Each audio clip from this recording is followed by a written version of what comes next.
Book 3, 8 edition, chapter number 3, exercise 3a, question number 8. Given the equations y square minus ay minus 6 is equal to 0, where a is a constant, find the solution for y in term of a. यहाँ पर हमारे पास ये equation given है और a इसमें हमारे पास constant term है. जैसे अगर यहाँ पर कोई नंबर होता 3, 2, तो इस तरह हमें a नंबर दिया हुआ है. Find the solution for y in term of है, यानी हमें यहाँ y की वैल्यू फाइंड करनी है. तो यहाँ हम स्टार्ट करते हैं. हमारे पास इक्वेशन है y square minus a y minus 6 equal to 0. तो इसको हम सॉल्व कर रहे हैं कंप्लीटिंग स्क्वायर मेथड से. तो उसमें सबसे पहले स्टेप क्या होता है कि जो वाई स्क्वायर की जो टर्म है उसके साथ हमारे पास यहाँ 1 नंबर हो, तो यहाँ ऑलरेडी 1 है. और सेकेंड स्टेप हमारा क्या होता है कि कांस्टेंट टर्म को हम क्या करते हैं, राइट साइड पे मूव करते हैं. तो y square minus a y is equal to 6. यहाँ नेगेटिव है तो हम यहाँ नेगेटिव वाली आइडेंटिटी अप्लाई करेंगे. A minus B whole square is equal to A square minus 2ab plus B square. अब यहाँ हमारे पास लेफ्ट साइड पे दो टर्म जो है वो ये फर्स्ट और सेकंड है. हमें क्या करना है, बी टर्म को फाइंड करना है और फिर यहाँ पर ऐड करना है.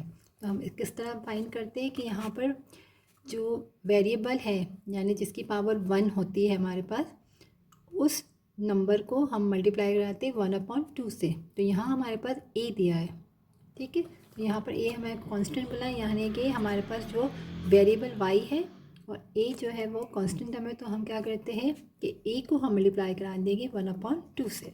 यहाँ जो भी नंबर होता है इसको हमेशा हम लोग क्या करते हैं, मल्टीप्लाई कराते हैं 1/2 से. तो हमारी बी टर्म आ जाती है. तो बी टर्म हमारी क्या आ जाएगी, a1 सा a/2. तो बी टर्म हमारी आ गई a/2, जिसको हम यहाँ पर ऐड कर लेंगे. तो a का स्क्वायर यानी कि हम अब यहाँ पर ये चीज़ कर रहे हैं, a का स्क्वायर यानी a हमारे पास y है माइनस 2a हमारे पास y है और बी टर्म हमने फाइंड की a/2y. अगर हम यहाँ चेक कर लें तो 2 से 2 कैंसिल हो रहा है और यहाँ पर ay बचेगा. तो हमारी जो बी टर्म आई है वो हमने करेक्ट निकाली है. इसको हम यहाँ ऐड कर लेते हैं a/2 का होल स्क्वायर. जब हमने लेफ़्ट साइड पे a/2 का होल स्क्वायर ऐड किया तो हम यही काम राइट साइड पे भी करेंगे, a/2 का होल स्क्वायर. अब ये चीज़ हमारी ये फॉर्म आ गई. इसको हम क्लोज कर देंगे ब्रैकेट में. यहाँ पर a हमारे पास y है, b हमारे पास a/2 है, उसका होल स्क्वायर.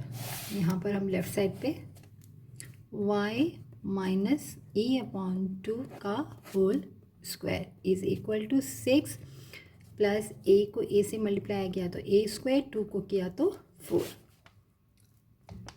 अब यहाँ पर 6 प्लस a स्क्वायर अपॉन 4 है, तो यहाँ पर फ्रैक्शन में है. तो यहाँ पर भी क्या करेंगे, हम एलसीएम फाइंड करना पड़ेगा. यहाँ कुछ नहीं, इसका मतलब 1 है मल्टीप्लाई बाय 4 मल्टीप्लाई बाय 4. तो y minus a/2 whole square is equal to 4. हमारा एलसीएम आ गया यहाँ पर. 6 को 4 से किया तो 24 प्लस a स्क्वायर. अब स्क्वायर को यहाँ से कैंसिल करने के लिए हम क्या करेंगे, स्क्वायर रूट बोथ साइड.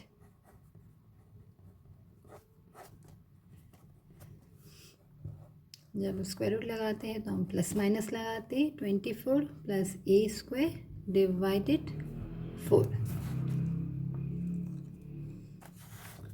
यहाँ पर ये कैंसिल हो गया. तो y minus a/2 is equal to plus minus square root 24 plus a square divided 4. Square root से बाहर आ जाएगा क्योंकि परफेक्ट स्क्वायर है, तो 4 का होता है 2.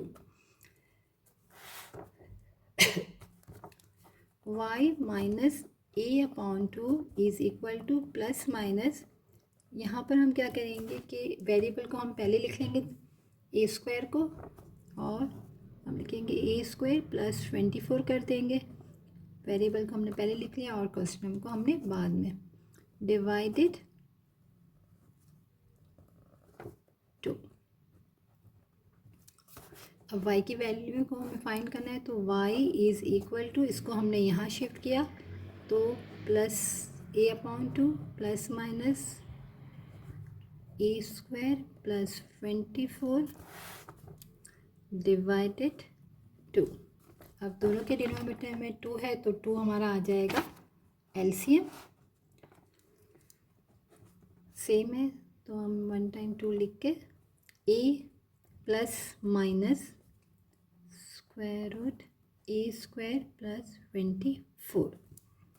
अब यहाँ इसको हम प्लस माइनस में साथ ही रखेंगे क्योंकि इसको हम आगे सॉल्व नहीं कर सकेंगे, क्योंकि अगर हम प्लस और माइनस को भी अलग लिखें तो यहाँ पर हम a स्क्वायर प्लस 24 को ऐड नहीं कर सकते क्योंकि ये वेरिएबल है, तो इसको हम यहीं पे कंप्लीट हमारा, तो हमारा आंसर आ गया है y is equal to a plus minus square root a square plus 24/2, और हमें y in term of a find करना था, तो ये हमारा आंसर है।